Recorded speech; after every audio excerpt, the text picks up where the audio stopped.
Saludos, estimados participantes de la Cátedra de Elementos del Delito de la Universidad de Yacambú. Mi nombre es Guillermo Guerra y vamos a hablar sobre las causas de justificación, que es materia concerniente a lo que estamos tratando en la Cátedra de Elementos del Delito. Entre las causas de justificación tenemos varias, entre las cuales podemos mencionar el estado de necesidad, la legítima defensa privilegiada, que engloban lo que vamos a entender como causa de justificación. Vamos a entrar en materia y lo vamos a hacer con el estado de necesidad, el cual nuestro Código Penal venezolano lo establece en su artículo 65. Y una de las cosas que debemos entender y debemos tener claro, que el estado de necesidad como característica principal tenemos que librar la responsabilidad civil y penal. Hemos visto muchos casos, hemos leído sobre diferentes situaciones que se han presentado en el tema jurídico, ya tribunalicio. Hemos visto sentencias del Tribunal Supremo de Justicia y diferentes casos relacionados en esta materia, ya sea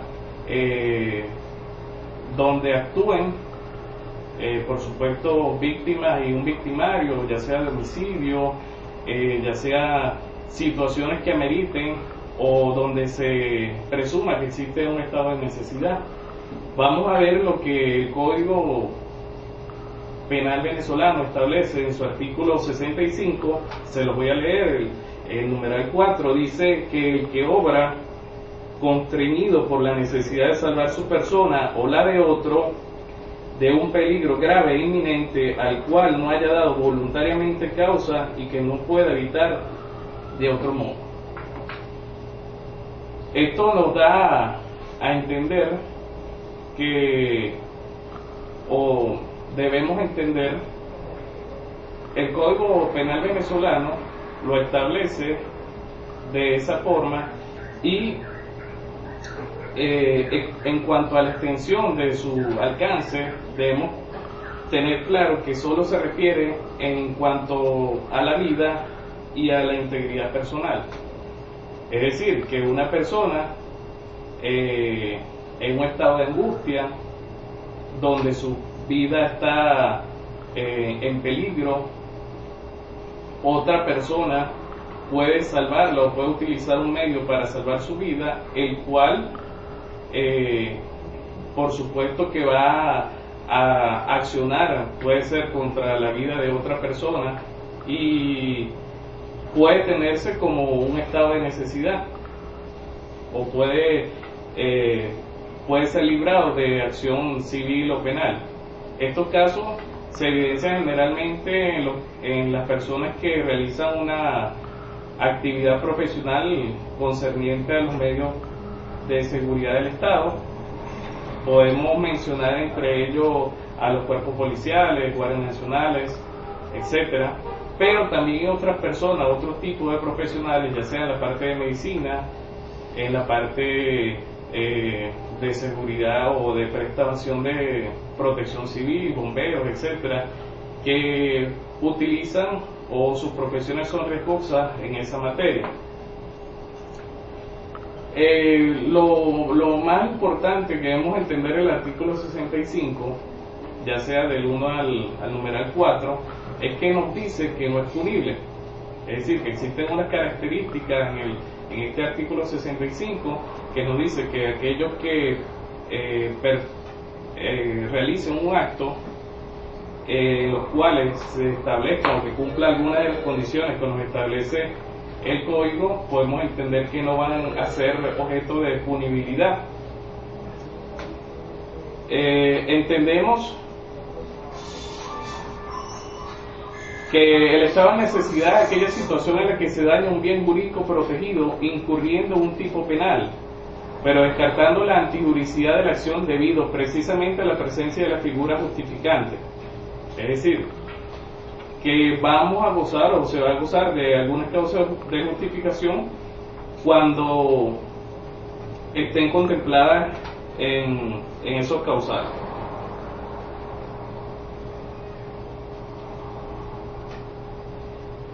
Podemos encontrar que se presentan dos situaciones.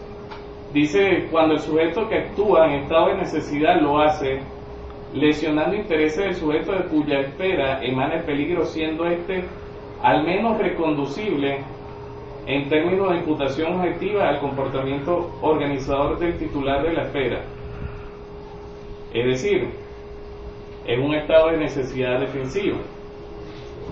Y el otro supuesto es de estado de necesidad defensivo, cabe lesionar intereses incluso más allá de lo que se salvaguarda. Debemos entender que se permite salvaguardar a través del estado de necesidad los bienes de nuestra persona o la de otra, siempre y cuando el daño causado no sea mayor que el que se pudiese haber realizado. Vamos a mencionar algunas consecuencias jurídicas. Podemos entender que cuando se presenta un peligro grave, actual o inminente, se entiende por peligro grave el que amenace la vida de la persona y su integridad física. Existen dos tipos, uno que es el peligro actual, que es aquel que existe aquí y ahora, y el peligro inminente, que es aquel que se va a dar. Le mencionaba que aquellas personas que ejercen profesiones peligrosas no están necesariamente fuera del estado de necesidad, ya que están obligadas a enfrentarse con determinadas clases de riesgo. Por ejemplo, el funcionario policial que diariamente sale a la calle se enfrenta a distintas situaciones de peligro donde puede causar la muerte de algún otro, un antisocial, un enfrentamiento, etcétera, donde esa situación amerita que él es parte de su profesión. En otro caso, tenemos como ejemplo aquel bombero que verdaderamente actúa en una situación de incendio y entre su accionar tiene que salvar vidas, tiene que aún arriesgar la suya, y podemos entender que también se pueden presentar algunas excepciones en ese sentido. Por ejemplo, si existiese alguna negligencia por parte de ese funcionario bomberil, etcétera, y en vez de salvaguardar, de rescatar a aquellas personas que están en peligro, él huye de ese escenario para salvar la suya, podría cargar alguna sanción penal. Dice como otro causante que la gente no haya provocado dolosamente el peligro, es decir, que la persona no haya dado voluntariamente causa el peligro, Esto nos va a dar a entender que, o podemos entender como esto, que la persona haya sido la causante de esa escena de peligro para, a través de ella, evitar la sanción que sea correspondiente, ya sea civil o penal, es decir, que va a efectuar a través de engaños, en mentiras o cualquier tipo de artimaña, artificio, y entonces para no acarrear una sanción penal.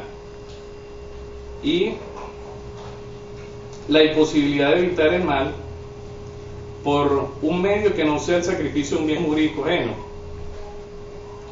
Ahí vamos a entender que, por ejemplo, el robar provisiones de alimentos, etcétera, alimenticias, en situaciones que para la persona quizá es debido a muerte, etcétera, pero esa acción no va a exentuar de la responsabilidad del daño que causó, es decir, el robo o el hurto.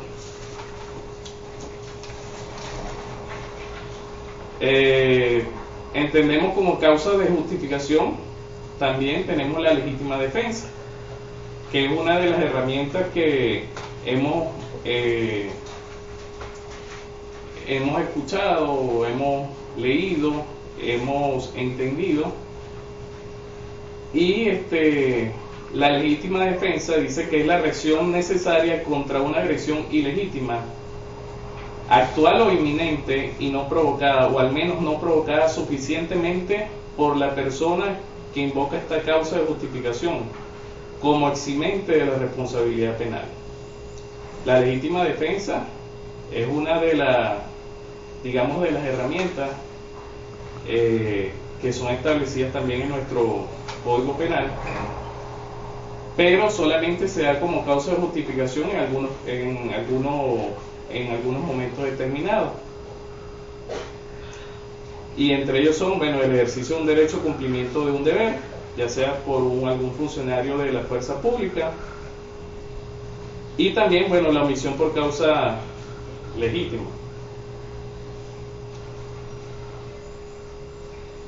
Existen unos requisitos en el Código Penal sobre los estados de necesidad que podemos mencionar como primero que exista peligro para una persona, que ese peligro sea grave, inminente e inevitable, que no se haya causado por obra propia, que era lo que les mencionaba, bueno, que fuera fingido, y que no deba afrontarse por obligación profesional, es decir, que sea una persona ajena a un cuerpo de seguridad o que no sea responsabilidad del mismo, que la conducta de la gente sea adecuada a la magnitud del peligro corrido.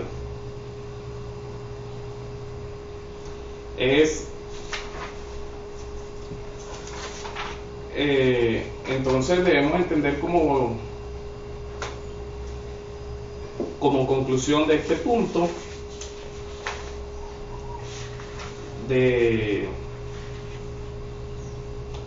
que es sumamente importante observar y analizar cada uno de las consecuciones de los hechos, ¿verdad? Para poder entender si verdaderamente pertenece o es parte de un estado de necesidad. También tenemos otro punto en esta intervención, lo cual es hablamos de la legítima defensa, pero también debemos hablar sobre la obediencia en el ejercicio de un cargo. Y esto es concerniente al artículo 65 del Código Penal, en su numeral 2, que dice que el que obra en virtud de obediencia legítima y debida, en este caso, si el hecho ejecutado constituye delito o falta, la pena correspondiente se le impondrá al que resultare haber dado la orden ilegal. En este tema debemos nosotros entender que es necesaria o que existe la obediencia. Ponemos como ejemplo que son en la parte militar, en la parte policial, ya que ahí existen diferentes cargos, diferentes posiciones, etcétera, diferentes rangos en el área militar, y que cada uno de ellos conlleva a uno subordinado. Dice que nosotros debemos entender o debemos tener primero esa obediencia jerárquica al que es de mayor rango. Esto específicamente es para los que desempeñan un cargo en esas áreas. Dice que la obediencia jerárquica es el cumplimiento de una orden dada de acuerdo a derecho dentro de una relación de sujeción de orden público. Existe la obligación del subordinado de obedecer la orden del mandante. En dado caso que aquella orden, como leímos ahí en el artículo 65 numeral 2, dice que aquella orden que haya sido dada haya sido de manera ilegítima o haya sido de forma ilegal, entonces aquel que dio la orden deberá responder o deberá ser sancionado penalmente.